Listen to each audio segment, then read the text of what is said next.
Hello my friends and welcome. We have some of the interesting news coming from the front lines. For example, Ukraine finishes off the Russian group which was previously trapped in Kupiansk. And that is kind of strange because Russians actually have lots of the places where they potentially could hide. Like for example ruined buildings, basements and so on. But Ukraine just grinds down the Russian infantry completely, and according to my information, there are just few of the Russian soldiers remain. And our officers reported that it is happening way faster, even compared to the previous Russian encirclements in the Dobropilya direction. Then there was the failed Russian offensive maneuver. After it, Ukraine spent almost 3 months clearing Russian positions, where here we are speaking about maximum 3 weeks, then Ukraine finishes this job. Well, I have some of the GoPro video showing our guys clearing Kupiansk building after building, and here they managed to capture even some of the Russian soldiers. Like for example, this Russian soldier who stayed there for a very long time finally surrendered and was imprisoned. That's the place where he spent several weeks of his miserable life before being discovered by Ukrainian storm group. The place was geolocated, that's the central part of Kupiansk. Still some of the buildings are under the Russian control, or there's just the presence of the Russian army, and they lost communication with the Russian command. I know it because I monitor the Russian military channels. And here's the video of the Ukrainian drone. There's the hospital in Kupiansk that is not the hospital any longer. It's just the Russian position that was hit multiple of the times, also with the help of the gliding aviation bombs. Russians started to spread the disinformation that there is a presence of Ukrainian army and it was the friendly fire on the own forces, but it is just hoax. And many of the Russian military bloggers who have the real picture of what is happening in Kupiansk, they disapprove the Russian official propaganda, saying that it's complete hoax and dancing on the bones of our dead soldiers. That's how they say. So definitely it's the Ukrainian strike on the Russian positions. That's what they say, hohols, so that's how they call Ukrainians, definitely hit our last dugout in Kupiansk. Also, Russians tried to send some of the reinforcements closer to Kupiansk using the pipeline. Partially it was destroyed, but they want to get as close as possible, not being spotted, but they were spotted, as you might see on this image. Ukraine used artillery fire and several of the FPV drones to really hit Russian positions. We have this video. I cannot play it, sorry guys, for YouTube. It's not possible, but I'm gonna share the link to my Telegram channel. My Telegram is in a video description just below. Plus today I plan to go live on Kick platform, where I usually review all of those images from the front line. There were several of the waves of the Russian infantry. Totally 40 of the army personnel were liquidated by Ukrainian strikes, Ukrainian defenders. Fantastic job. It also tells that Russia has this political will to return Kupiansk under control, because there are some of the small attack attempts. And now Russians try to perform, I would say, this desperate attack attempt towards Kurilivka, advancing on their armored vehicles, but they were spotted on the way. This gray zone doesn't mean the huge Russian army advancement, no, just this one. A vehicle full of the Russian infantry that was spotted and finished off with the help of the drone drops and so on. Some of the Russian soldiers from that vehicle reached the nearby households and later on were flatlined as well. The situation for the Russian soldiers on the front lines is not looking well. They advance mostly with the help of those all-terrain vehicles, small cars, but they stick to the roads because it's impossible to go off-road on the wheeled transport. So Ukraine knows where to search for those mobile Russian assaults in Pokrovsk, in Kupiansk, in Mirnograd, elsewhere. Yeah, this used to be a Niva vehicle. It has the spare wheel under the hood. Yes, it's the construction, normal one for Niva, and there is the electronic warfare that doesn't help. Also, there are reports that Russians are using more and more of the mercenaries from Africa, from Asian countries who voluntarily go to the Russian army. Well, usually they end up in those photo sessions organized by Ukrainian drone cameramen. And here's the job of the Ukrainian 105th Brigade of the Territorial Defense. It seems like it is a Zaporizhia direction because that brigade operates in Zaporizhia. In the comments, it is mentioned that it happened 20 kilometers away from the front lines. Russians were gathered before advancing to the front lines. And you see, this is the electronic warfare on top of those vehicles. It didn't work.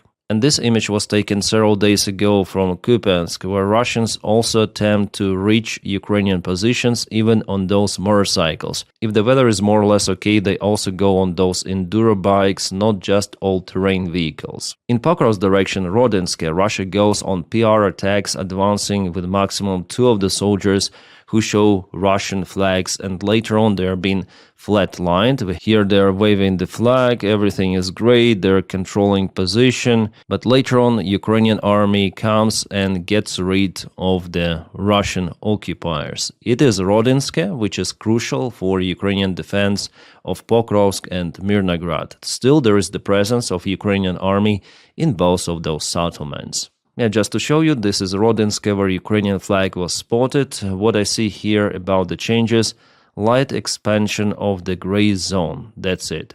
From what I see, the intensity of the fights in Pokrovsk and Mirnograd dropped down significantly for the last week.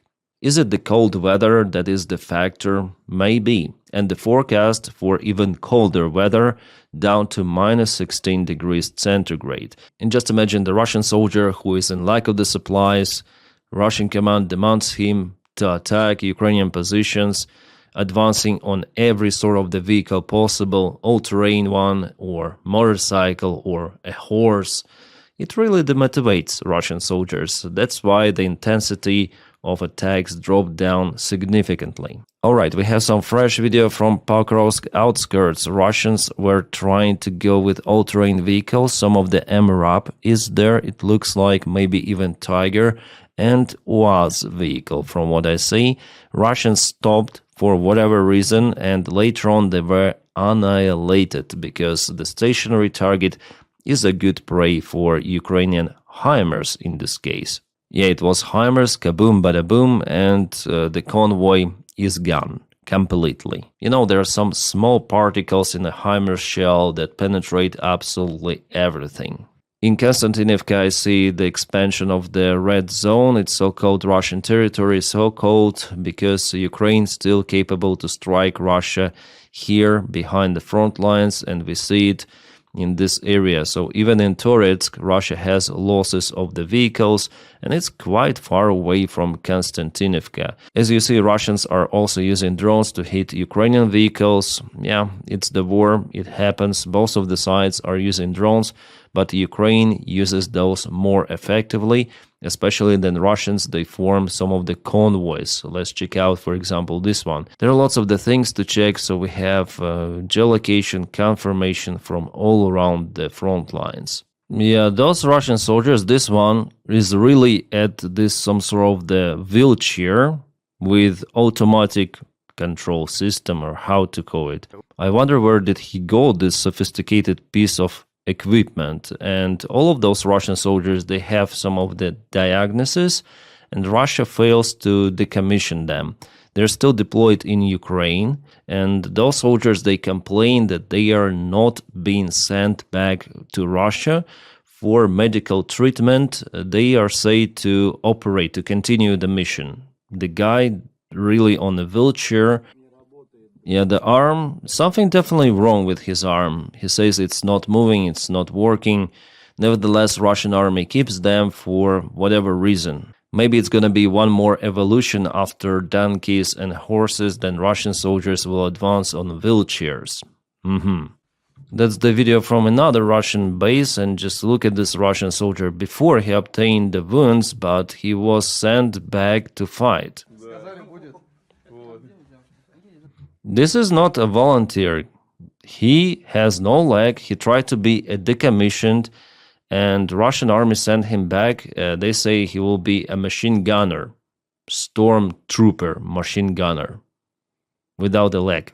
Well, here we have the interesting statistics about the Russian vehicle losses. We see that in 2025, in general, Russia lost less of the vehicles compared to 2022, 2023, and 2024. But why is it happening like that? Because Russians are changing for more mobile transport, like motorcycles, all-terrain vehicles, Ladas, and Bukhanka vans. Yeah, of course, not all of the losses were calculated in these statistics. It's just the confirmed visual information we have. But this year, Russia has more infantry losses than ever before, despite them losing less of the armored vehicles, MRAPs, and so on. In the red, you may see 2025, November, December, usually intensity of the fights dropped down. Plus, Russia lost the vast resources of its artillery, tanks, which were stored in the Russian ammunition warehouses for a very long time, since the Soviet Union, and those vehicles supposed to fight against the NATO army, not against the Ukrainian one. Well, Russia just grinds down their own army in Ukraine, as we see. So on the front lines for the last couple of days, guys, there are just minor changes, small advancements here and there of the Russian army mostly, but also there is the Ukrainian success, for example, in Kupiansk. I haven't seen those huge convoy attacks for the last week or two, but they will happen. Believe me, Russia will use the same strategy again and again. Probably now they wait for the better weather to go with those convoys. And what doesn't change are the Ukrainian strikes on the Russian military and industrial infrastructure. For example, here's the picture from this night. I am recording this video early morning, so we already have the confirmation about what particular Ukraine hit this night. And by the way, Moscow airports have been closed for the third day consecutive. Yeah, they closed for several hours, but it's enough to cause the complete chaos in the flight schedule. So here we go, that's the Lipetsk Oblast, the oil reservoir is on fire. One more picture from another site of the same facility. Yeletska Oblast, some industrial facility Energia is on fire. This warehouse was producing some military components. It was completely annihilated. At least the part of the building is gone. It looks like something flammable was inside. Some kabooms were reported in Penza. It looks like it's the bearing factory. Well, it was reported like that. Bearings are important for military production too. Kamsarskaya Oblast, kaboom on territory of the local ammunition warehouse. What is burning there is the 100 Grau arsenal. It's very big and has lots of ammunition. It will also slow down the Russian offensive actions in Ukraine. Just briefly want to touch the news about Ukrainian management, politics and military. Ukrainian SBU chief Maluk resigned from his position under the influence of Zelensky personally. Yes, after the meeting with Zelensky, Maluk was replaced by this guy. His name is Evgen Khmara. He is the commander of the Alpha Special Forces, also the part of SBU, and he was involved in planning of the most of the operations conducted by SBU, so more or less this change is for the competent leader too. Maluk was successful and Khmara as well. Yes, Zelensky recently conducted lots of the changes, including appointing Budanov as the head of the president's office.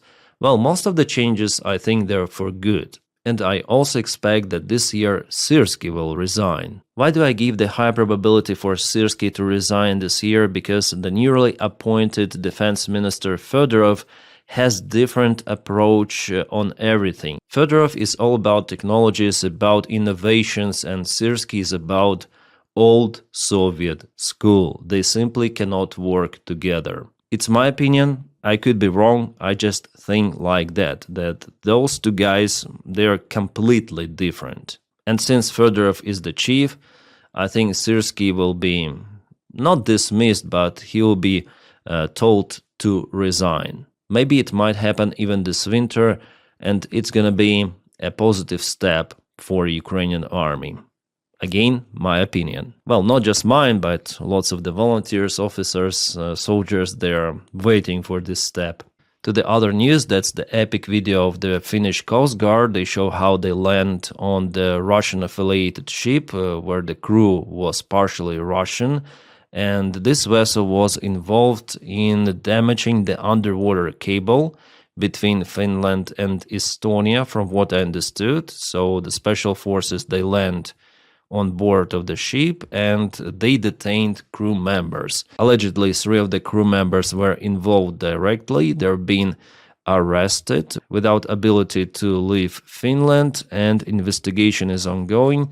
The vessel was found with the anchor down, so they use anchors to damage the underwater cables. And here, this specific spot, you see, this anchor is down. They try to retract it up.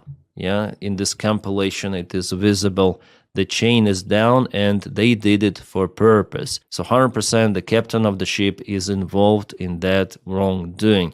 It's not an accident because multiple of those, how to call those, provocations or attacks on underwater cables were happening before. And finally, I see some of the prompt action coming from Finnish authorities, from Europeans. Fantastic. And guys, thank you so much for making my job possible with your kind support on Patreon.